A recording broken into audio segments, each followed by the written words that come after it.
Hi. 10ാം ക്ലാസ്സിൻ്റെ exam കഴിഞ്ഞ് എല്ലാവരും ഇങ്ങനെ റിലാക്സ് ആയിട്ട് സമാധാനത്തിൽ ഇങ്ങനെ ഇരിക്കുന്ന സമയമാണ്.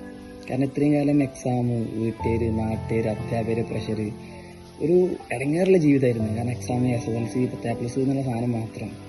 പക്ഷെ ഇപ്പോൾ അൽഹംദുലില്ലാഹ് എക്സാം കഴിഞ്ഞ് ഇങ്ങനെ സമാധാനത്തിൽ റിസൾട്ട് ഇങ്ങനെ കാത്തിരിക്കുന്ന സമയമാണ്.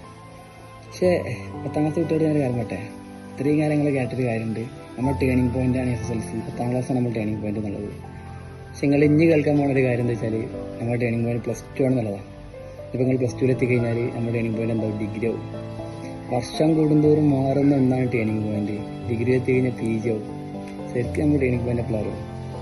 ഈ 10ാം ക്ലാസ്സോ, +2, ഡിഗ്രിയോ, PGയോ ഇതൊന്നും ടേണിംഗ് പോയിന്റ്സ് അല്ല. ശരിക്കും നമ്മുടെ ടേണിംഗ് പോയിന്റ് തുടങ്ങുന്നത് എന്താ വെച്ചാൽ, എപ്പോഴാ വെച്ചാൽ എന്നാണോ നമ്മൾ ചിന്തിക്കുന്നത് അന്ന് മുതൽ നമ്മൾ ടേണിംഗ് പോയിന്റ് തുടങ്ങി. 10ാം ക്ലാസ്സിൽ നിന്ന് ഒരു കുട്ടി കരിയർ, ഫ്യൂച്ചർ ഒക്കെ സെറ്റാക്കണേ, തീരുമാനിക്കണേ, ചിന്തിക്കണമെന്നുണ്ടെങ്കിൽ അവരുടെ ടേണിംഗ് പോയിന്റ് 10ാം ക്ലാസ്സിൽ തുടങ്ങി. അത് +2 ആണെന്നുണ്ടെങ്കിൽ അന്നാണ്, ഡിഗ്രി എന്നാണെങ്കിൽ അന്നാണ്. നമ്മൾ ചിന്തിക്കുന്നതാണ് നമ്മുടെ ടേണിംഗ് പോയിന്റ്. അല്ലാതെ മറ്റുള്ളവർ പറഞ്ഞ മാതിരിക്ക് +2, ഡിഗ്രി ഒന്നും നമ്മുടെ ടേണിംഗ് പോയിന്റ് അല്ല. നമുക്ക് എന്ന് ചിന്തിച്ചാലും നമ്മുടെ ടേണിംഗ് പോയിന്റ് ആവും. ഇനിയിപ്പോൾ 10ാം ക്ലാസ് എക്സാം ചെയ്ത് കുട്ടികൾ ഇങ്ങനെ റിസൾട്ട് ഇങ്ങനെ വെയിറ്റ് ചെയ്ത് കേൾക്കണം. Full A+ കിട്ടിയവരുണ്ടാവും, കിട്ടാത്തവരുണ്ടാവും. അതൊന്നും ഒന്നിൻ്റെ തുടക്കവും അവസാനമല്ല. ഇനിയിപ്പോൾ ഫുൾ A+ കിട്ടിയ എല്ലാവരും എനിക്ക് സയൻസ് കണ്ടു പോകും. കാരണം സൊസൈറ്റി ആ ഒരു സാധനം കൊടുത്തിട്ടുണ്ട്. നല്ല എഡ്യൂക്കേറ്റഡ് ആയിട്ടുള്ള ആൾക്കാർ സയൻസ് എടുക്കുക, അങ്ങനെയൊന്നും ഇല്ലടാ. നമുക്ക് ഇഷ്ടമുള്ള ഏതാണോ, നമ്മളെ താല്പര്യം ഏതാണോ അതിനനുസരിച്ച് എടുക്കുക. അല്ലാതെ നാട്ടുകാർക്കും വേണ്ടി, വീട്ടുകാർക്കും വേണ്ടിയിട്ട് നിങ്ങൾ എടുക്കുന്ന വിഷയം മാറ്റാനോ അത് എടുക്കാനോ നിൽക്കണ്ട. നമ്മളെ താല്പര്യം നോക്കണ്ടേ. വീട്ടുകാരോട് പോരാ, ഇന്ന ആഗ്രഹങ്ങളുണ്ട്, അതിനനുസരിച്ച് പോവുക. അല്ലാതെ നാട്ടുകാർക്ക് വേണ്ടിയിട്ട് ഇതാക്കി കഴിഞ്ഞാൽ നമുക്ക് എന്തെങ്കിലും പറ്റി കഴിഞ്ഞാൽ നാട്ടുകാരൊക്കെ മുഖത്തേക്ക് ചിരിക്കുന്നല്ലാതെ തിരിഞ്ഞു പോകില്ല.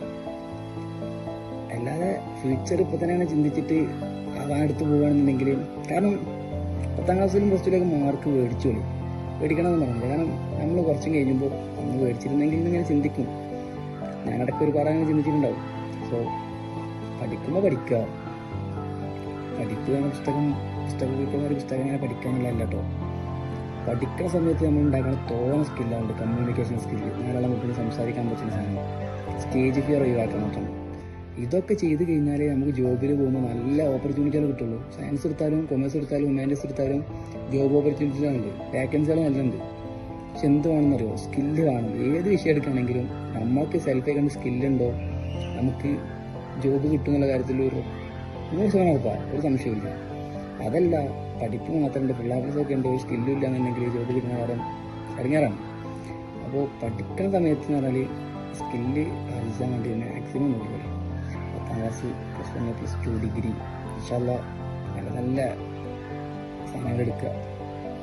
ഓക്കെ.